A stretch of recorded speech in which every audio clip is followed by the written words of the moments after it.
Hi friends, আজ একটা নতুন ভিডিও নিয়ে কথা বলবো। সেই ভিডিওটা হচ্ছে শেখ শাহজাহান, তৃণমূলের নেতা।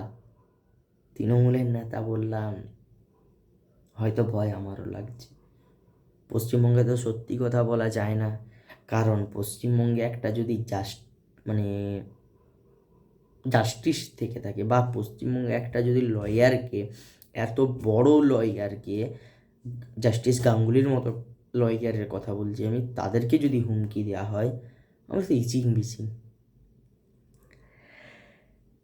শেখ শাহজাহান, যার বাড়িতে ইডির আধিকারিকরা 5ই জানুয়ারি 2024 রেড করতে গিয়েছিল বা তদন্ত করতে গিয়েছিল, সেখানে তাদেরকে আক্রান্ত করা হয়, তাদের গাড়ি ভাঙচুর, তাদের মাথা ফেটে রক্ত বেরিয়েছে, তাদের সমস্ত গাড়ি ভাঙা হয়েছে, গাড়িতে আগুন জ্বালানো হয়েছে এবং তাদের প্রত্যেকে আক্রান্ত হয়েছে। ফার্স্ট অফ অল আমার একটাই পয়েন্ট, কেন হবে? আমরা army, air force, military, BSF, navy সবাইকে সমর্থন করি, আমরা ভারতীয়রা তাদেরকে আমরা লেভেলের সম্মান করি। তাদের একটা ডিপার্টমেন্টের মধ্যেই পড়ছে, সেন্ট্রাল ফোর্সের মধ্যে পড়ছে। আমরা সেন্ট্রাল ফোর্স মানে আমরা সবাই স্যালুট করি এইভাবে। সেই central force, ED, enforcement directory, তাদেরকে কেন আজ এইভাবে আহত হতে হবে? ফার্স্ট আমি একটা কথা বলবো, আমাদের ভারতবর্ষে বহু বড় বড় বিজনেসম্যান, তাদেরকে ইডি, সিবিআই, আয়কর বিভাগ, তারা সবাই ডেকেছে।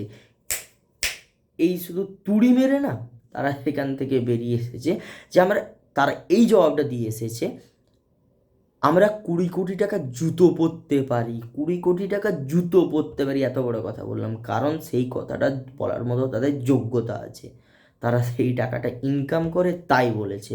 ভাই, তাহলে তুমি যদি সেই টাকাটা অ্যাকচুয়াল ইনকাম করে থাকো, তাহলে কেন তুমি এই চুরি মেরে ওই বিজনেসম্যানদের মতো বলতে পারবে না? জবাব দিতে পারবে? জানি না, হয়তো পারবে না বলেই আজ ওই সেন্ট্রাল ফোর্সগুলো আক্রান্ত হচ্ছে। আজ আমি বলছি, সাউন্ডে এই কথাটা বলছি, তাই আজ হয়তো ইডির আধিকারিকরা, ওই সেন্ট্রাল গভর্নমেন্টের ফোর্সরা আক্রান্ত হচ্ছে। ইউপির কথা বলি, আপনারা পশ্চিমবঙ্গের নেতা নেত্রীরা বলেন না, এই পশ্চিমবঙ্গটা এখনো ইউপি হয়নি, বিহার হয়নি, গুজরাট হয়নি, ব্যাঙ্গালোর হয়েছে না, হয়নি তো বলেন না। ব্যাঙ্গালোর ধারে পাশে যান না, বিকজ অফ ব্যাঙ্গালোরে যতগুলো ইঞ্জিনিয়ার কাজ করে, তার মধ্যে 100 জনের মধ্যে 30 জন ইঞ্জিনিয়ার পশ্চিমবঙ্গের থেকে। বুঝে নিন বাকি ব্যাপারটা। এই রিলেটেড একটা ভিডিও আমি নেক্সট ভিডিওতেই আমার আসবে, চাপ নেই। আজকে যে শেখ শাহজাহান, তার বিষয় নিয়ে একটাই কথা বলবো,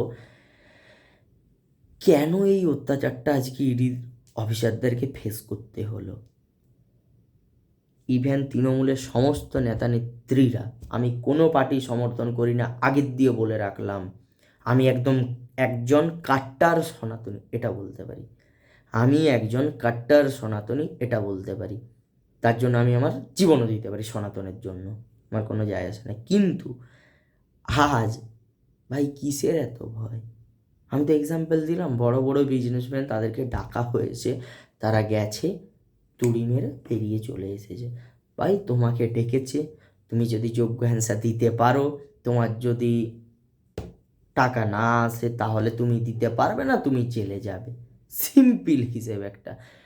হাত জোড় করে, করজোড়ে একটাই কথা বলবো, প্লিজ বাংলার মানুষরা, প্লিজ, এটা আপনার আমার না, এই ইডি, সিবিআই, এরাই আমাদেরকে একটা দিন বাঁচায়।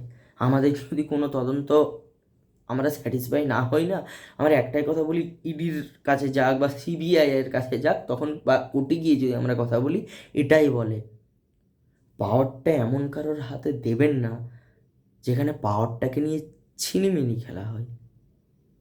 এটা আমাদের ভারতের রাজনীতির ক্ষেত্রে একটা লজ্জাজনক বিষয়। কতক আছে, আমরা তোমার, আমরা আমার, আমরা তার, কারণ না।